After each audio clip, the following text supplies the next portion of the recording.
שלום, היום אנחנו נלמד את הכלל של הסדרה. הכלל של הסדרה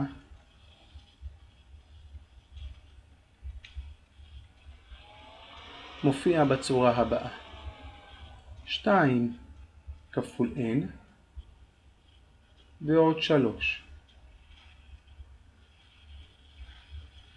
זה הכלל של הסדרה. איך אנחנו יכולים לזהות את האיברים של הסדרה שזה הכלל שלה? אז נוכל לראות שבכלל הזה מופיעים לנו הן מספרים כמו 2 ו3 והן משתנה. ה-n הוא משתנה שהמשמעות של ה-n זה מיקום האיבר בסדרה.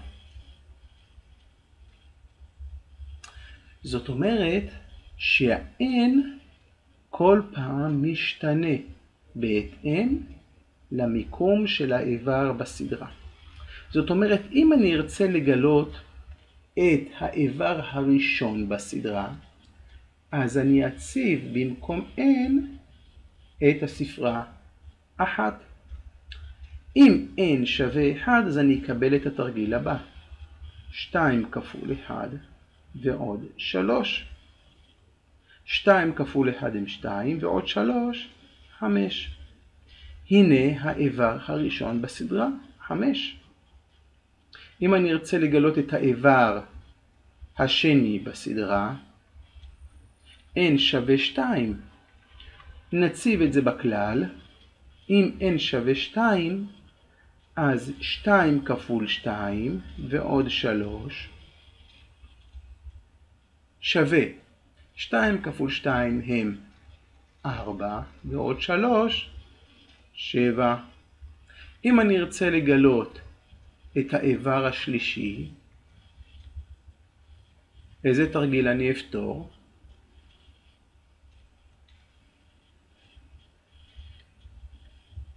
שתיים כפול 3, 6 ועוד 3, 9. בואו נעשה את האיבר הרביעי.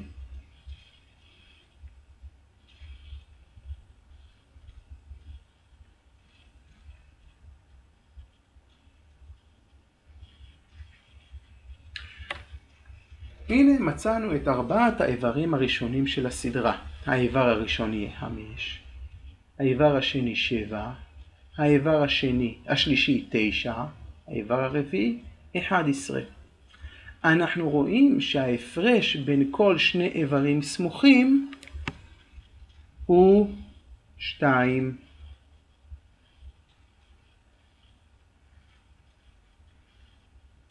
שימו לב, על פי הכלל של הסדרה אנחנו יכולים לגלות את כל האיברים שקיימים בסדרה. לדוגמה, אם אני ארצה למצוא את האיבר במקום ה-30, אני אציב במקום n את הספרה 30. בואו נמצא ביחד את האיבר ה-30 של הסדרה. כדי למצוא את האיבר ה-30 אנחנו נציב 30 במקום n, והתרגיל שנפתור הוא 2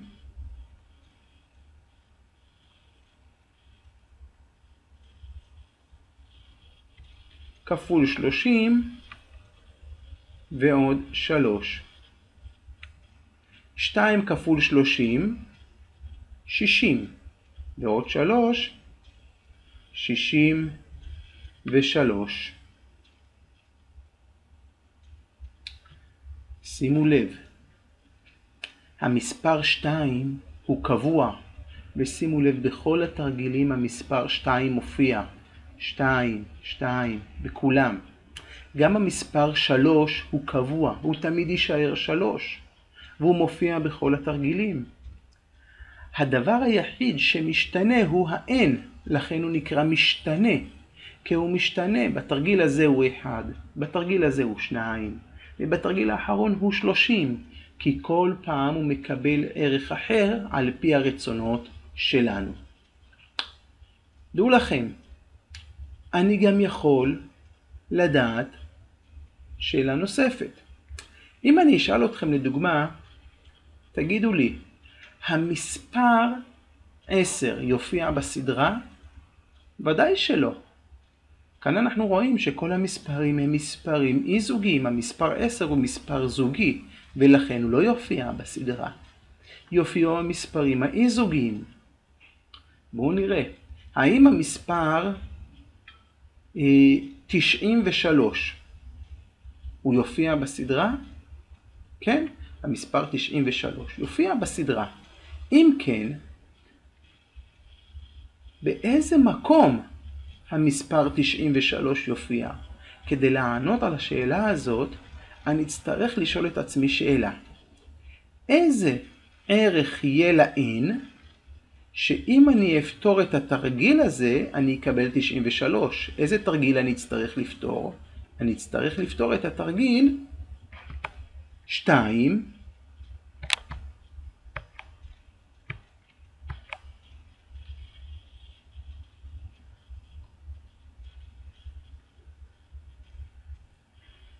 כפול מה ועוד 3 ייתן לי 93. איזה מספר יהיה לי כאן? איזה מספר? אני אכפול ב2 ואני אוסיף לו 3, אני אקבל 93. טוב? נוכל לראות שהמספר הוא 45. 2 כפול 45, 90, ועוד 3, 93. ולכן המספר כאן יהיה 45, וה-n יהיה 45. זאת אומרת שהאיבר במקום ה-45 הוא יהיה 93. אם כן, על פי הכלל של הסדרה, אני יכול לגלות את כל המספרים ששייכים לסדרה. הכלל הוא הנוסחה שבעזרתה אני מגלה את כל הפרטים. אלה הפרטים של הסדרה, המקרים הבודדים. אם כן, אנחנו יכולים להגיד שבתרגיל הזה עברנו מהכלל למספרים ששייכים לסדרה. בואו ניקח עוד סדרה. ניתן את הכלל הבא.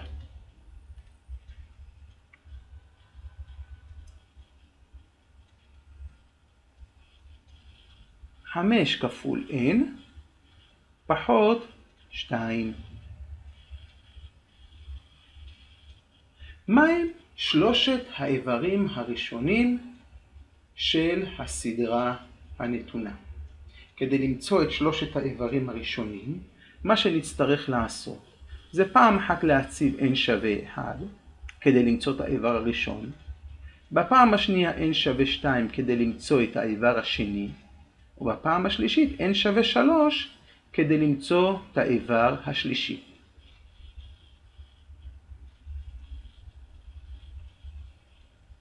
שימו לב, אם n שווה 1, אז הביטוי הזה יהיה שווה ל-5 כפול 1 פחות 2. אם n שווה 2, אז יהיה 5 כפול 2 פחות 2. ואם n שווה 3, אז 5 כפול 3 פחות 2. גם פה נוכל לראות בכל התרגילים הללו שה-5 הוא נקרא קבוע. שימו לב, הוא תמיד מופיע. ה-2 הוא קבוע, הוא תמיד מופיע. ה-n נקרא משתנה, כי כל פעם הוא משנה את הערך שלו. טוב? אנחנו נוכל לראות שהאיבר הראשון בסדרה יהיה 5 כפול 1, 5 פחות 2, 3. האיבר השני בסדרה יהיה 10 פחות 2. והאיבר השלישי בסדרה יהיה 15 פחות 2. נוכל לראות ששלושת האיברים הראשונים של הסדרה הם 3, 8, 15. כאשר ההפרש בין כל שני איברים סמוכים הוא 5. תלמידים, לסיכום השיעור הזה נוכל לבוא ולהגיד שכאן אנחנו לקחנו את הכלל של הסדרה ובעזרתו מצאנו את האיברים של הסדרה. הכלל של הסדרה לפעמים הוא נקרא ביטוי אלגברי, לפעמים הוא נקרא האיבר הכללי של הסדרה, ולפעמים הוא נקרא האיבר ה-n של הסדרה. לכל זה אותה משמעות. בשיעור הבא אנחנו נלמד כיצד מהמספרים אנחנו נוכל למצוא את הכלל של הסדרה. אם אני נותן לכם סדרה של מספרים, איך אתם תוכלו למצוא את הכלל של הסדרה, או את האיבר הכללי של הסדרה, או את האיבר ה-n של הסדרה. תודה רבה לכם ולהתראות.